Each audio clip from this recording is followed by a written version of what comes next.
Oh yeah, last night. Okay.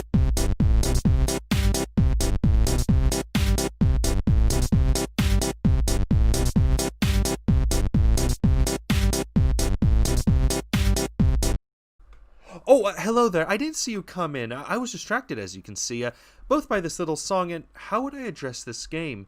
Given the nature of the Henry Stickmin Collection, it's kind of hard to talk about it without spoiling anything. So, for the sake of those who don't want their experience spoiled, let me just say I recommend getting the Henry Stickmin Collection. An excellent little game that I suggest playing. A little pricey in my opinion, but still something I recommend buying. As for those who don't care, welcome. I'm Walter Norton, and this is a Botluck Productions review. That I already spoiled. Wait, no, don't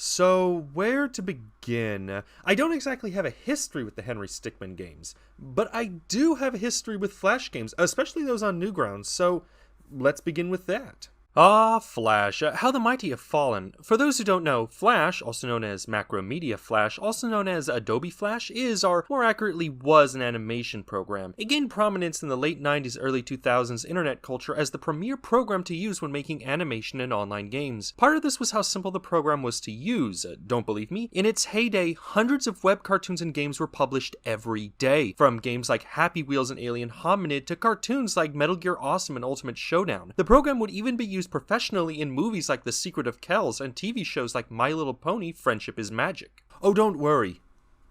She's on the back burner.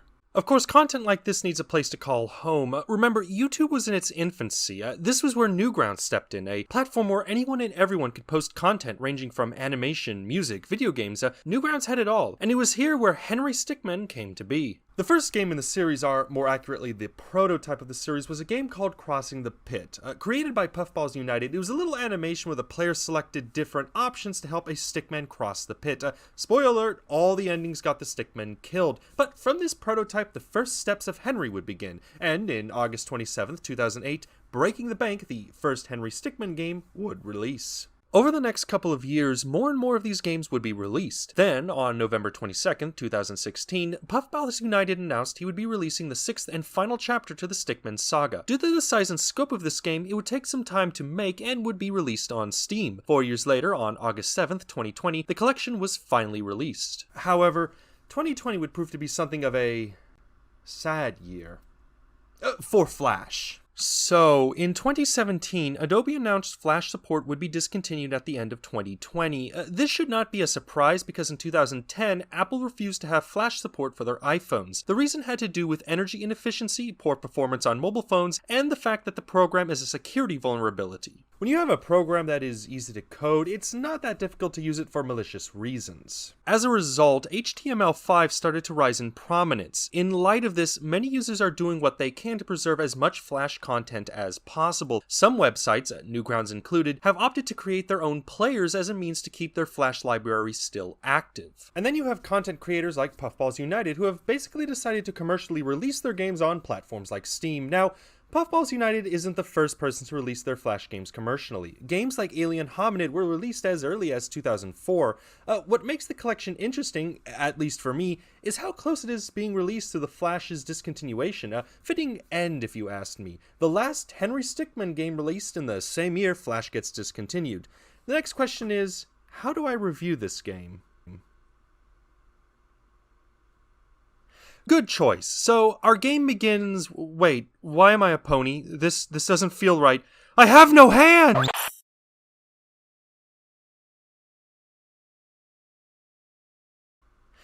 Good choice, though this game presents a unique challenge, since the gameplay and story are so connected. How about this? I'll go through each chapter separately, giving a synopsis and opinion of each chapter. That good? Good. Let's begin. So, our game begins with Breaking the Bank, the first game. Our prequel, as the remaster puts it.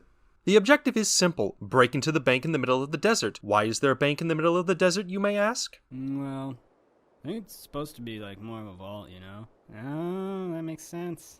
The chapter is fairly simple and teaches you a simple lesson. Try, try, try. The main lesson this chapter teaches is that trial and error are the name of the game, as most of the scenarios will have one or two correct options. This chapter also teaches another lesson. Failure is still a reward in of itself, as for each failure you are rewarded with a rather hilarious animation.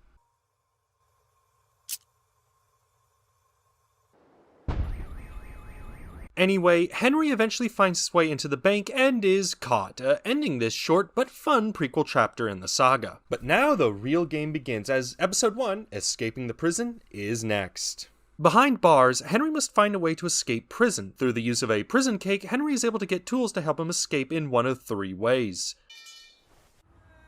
No, death is not one of the options. This chapter introduces a new mechanic in the form of QuickTime events. In essence, you have a limited time to select an option before you fail. Again, trial and error comes into play. Strangely, this chapter has a form of QTE where you have to click the mouse as fast as possible. As far as I can tell, this is the only chapter that does this. Anyway, Henry eventually finds a way out and escapes. The chapter, in my opinion, is a good mix of content and length. You're probably not going to go back to this one after you do all three endings, but you will have a fun time getting those endings. Next is Stealing the Diamond. On TV, Henry learns that the Tunisian diamond is now on display at the museum. In debt, Henry decides to steal the diamond because, you know, it's in the name. You're given two options, either stealth in,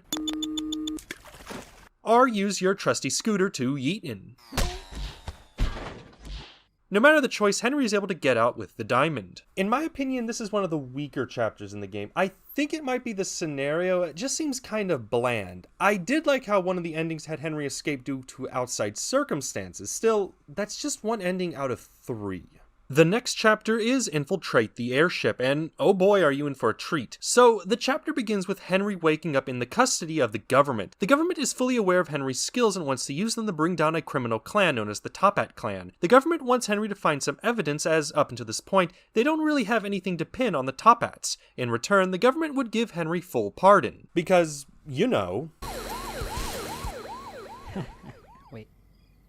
After selecting a method to infiltrate the airship, Henry sneaks aboard and does something. So this chapter has quite a lot of variation in what Henry does. He can collect evidence, capture the leader of the Top Hats, join the Top Hats, or even go rogue. This is important because your actions in this and the next chapter determine what happens in the final chapter.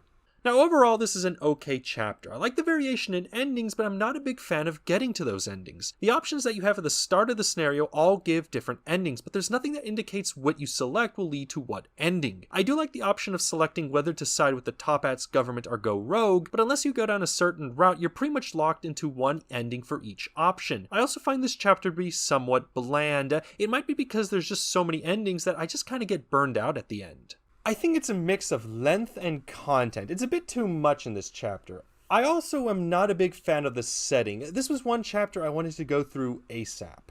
And now we have the last Flash published chapter, Fleeing the Complex. So Henry has somehow been caught, again, and is now incarcerated at the Wall, no relation to Pink Floyd. As Henry is informed, no one has ever escaped the prison alive. With this in mind, Henry is thrown into a holding cell before transfer. Depending on your actions, Henry can opt to escape alone, with a new friend, or even call in a favor. And like before, what you choose here will determine your ultimate ending in the next chapter. I actually quite like this chapter. I think it's partially because of how the different starting options are and how they play out. I also like that you can choose either to stealth the escape or go loud. Basically, I find this chapter to be a good mix of content and length. The setting was also quite nice. In my opinion, this may be the perfect Henry Stickmin level. But then we have the final chapter, Finish the Mission. Depending on how you finished Infiltrate the Airship and Fleeing the Complex, your experience in Finish the Mission will vary. Maybe Henry is out for revenge against the Top Hats. Maybe the government is calling on Henry one last time to help bring down the Top Hats. Or maybe Henry is doing one last heist to complete the trio of gems in his collection. You see where I'm going. It's basically Henry doing something to or with the Top Hats. There are a total of 16 endings and a whopping 164 fails in this chapter. Quite a lot of content. That being said, accessing this content is dependent on what you did in the two previous chapters. So if you want to see the different ways this saga can end, you need to unlock the previous endings. Not a bad reason to replay the game, as by this point you probably know what options work and what options...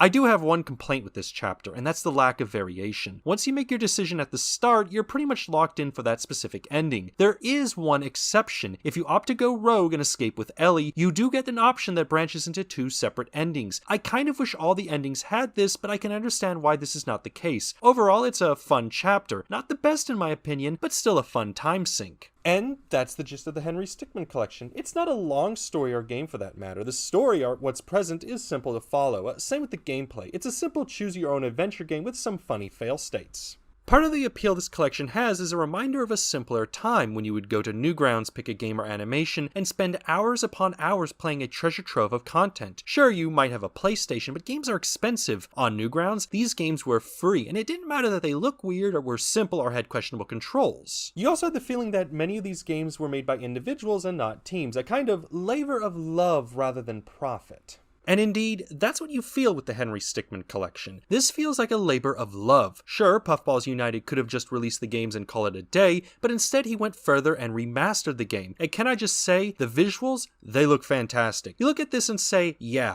I remember, this is what this game looked like all those years ago. Then you actually look at what the game looked like, and it's just, wow. Just, wow. Puffballs has come a long way. But here's the thing, just because something is called a labor of love doesn't mean it's free from faults, and the collection has some faults. Let's begin small and work our way up. First is the music. Oh, nothing against the music. There are some nice songs in this, like Dance Mr. Funnybones. No, my problem is listening to the songs. So you might be thinking there's some jukebox to play these tunes in-game, or maybe an official soundtrack to purchase. Nope, there's none of that. Instead, at the end of every chapter, you can opt to be linked to the music. Yes, you heard me right. Linked. I mean, it's nice that the music is free and all, but why hyperlinks? What happens if Newgrounds goes down or if I have no internet connection? Now, I did some further research and found out that not all the music in this collection was done by PuffballsUnited. Some were licensed from other creators, and some of those licenses were non-commercial. Which makes sense. Creators of these Flash games and animations often use such assets. I suspect during development, Puffballs was given permission to use the music, just not sell the music, which is understandable. Still don't know why a jukebox mode wasn't offered. Another issue is the extra content. Now, granted, these games were originally Flash games, so adding anything would have been extra content, but what was added went in the wrong direction. So like any game, the Henry Stickmin Collection has a multitude of achievements. Some of these involve clicking certain items, fighting certain key items, clicking certain buttons, etc. Now, most of these were present in the original games and were simply changed to unlock achievements. Alright, so far so good. What's the problem? Well, 2 collectibles were added. The first was in the form of characters from the game Among Us. Scattered around the complete the mission are these little characters. Click on them and you collect them. What happens when you get all of them, you may ask? An achievement. And that's it. Kind of underwhelming. The other little collectible added was bios to the different characters. And when we mean characters, we mean all of them. That guard that arrested you, he has a bio. The guards in the cafeteria all have bios. That little dot in the distance building a tower, he has no bio, but the guy in the foreground does. That's kind of the problem with these collectibles. Some of the characters are so small that it's hard to tell if they're a character to collect, while others are only present for such a short time that you really need to keep trying to collect them. Like right here, see these guys walking about? They are only present for a brief moment and each has a bio. Unless you act fast enough, you're going to be replaying this scene over and over and over again getting these bios. And some characters are off in the distance, meaning they're teeny tiny. Are they characters? Maybe. Sometimes they are, sometimes they aren't. There's not much in the way of consistency. But perhaps my biggest complaint is how bios collected in previous chapters don't carry forward. So, despite these characters being, well, Stickmin, some are reoccurring characters. Ellie is a good example. She's present in Flee the Complex and Finish the Mission, so you'd think that collecting her bio in Flee the Complex would carry over to Finish the Mission, right? Nope. You have to collect her bio twice, and she's an easy one. There's one character who appears in all but one chapter, and he has a different bio for each chapter. This just feels like padding. I get it, this isn't a long game by any stretch. Getting all the endings and fails will probably take you an hour. Going after all the bios and secrets, it extends the game to maybe 7 hours. Don't get me wrong, those are fun 7 hours, but after a while you get kind of bored seeing the same joke over and over and over again. And you don't get any reward for collecting the bios. I mean, there's an achievement, but that's it. I would like it if there was some sort of unlockable for reaching certain milestones, like unlocking music for a jukebox, maybe content for an in-game scrapbook, or maybe a commentary track on what happened behind the scenes, something to get me hyped up to find these bios. And speaking of a scrapbook and commentary, why can't we see what the games looked originally? I get it, this is a remaster. It's taking the original content and making it look better, but you know, sometimes it's nice to have a reference point, something to look back at and go, wow, we have come a long way. Now, I understand why this isn't the case. There are references here and there that would have got the game hit with a copyright lawsuit, and that's understandable, but why not have a screenshot showing what the game looked originally, to help the user appreciate just what went into the remaster? Or maybe a guide to the references in the game. So, the collection has a few references and jokes here and there that are indicative of internet culture of the time. Some of them have aged well enough and easy to understand, others may need some explanation. And yes, I know of the saying, don't explain the joke, but in this instance, that might be necessary as the years go by. Perhaps the biggest issue the collection has is how one views the game. So, throughout this review, you're probably thinking this game is played in full screen. Not an incorrect assumption, I mean, that is how the game looks. But let's pull the camera back and see the truth. Yes, what you're seeing is correct. The collection is played in a window. Now, to be fair, Flash games were played in browser, so you never really had any full screen.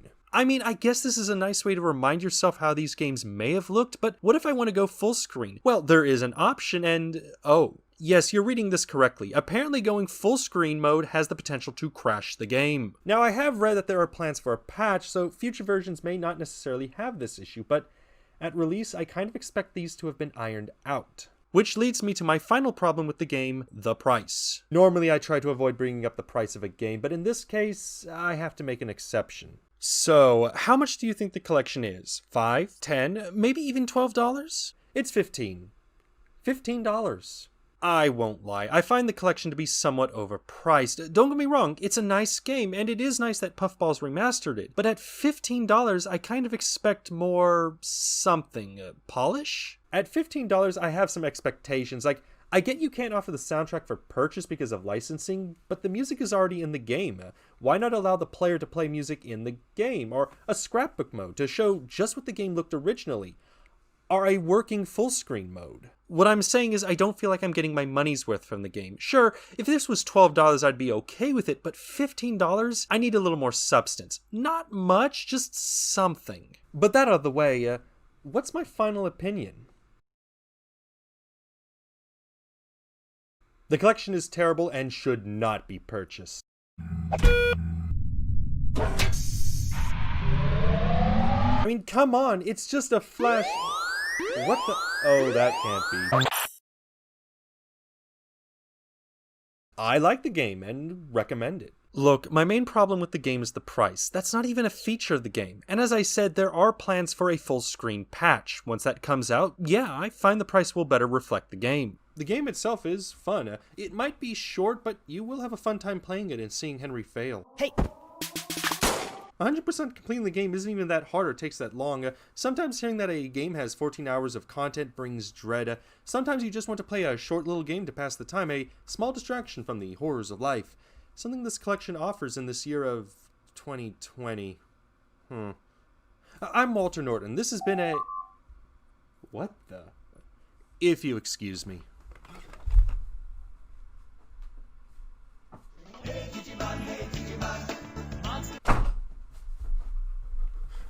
It's begun. Quick, Henry, distraction.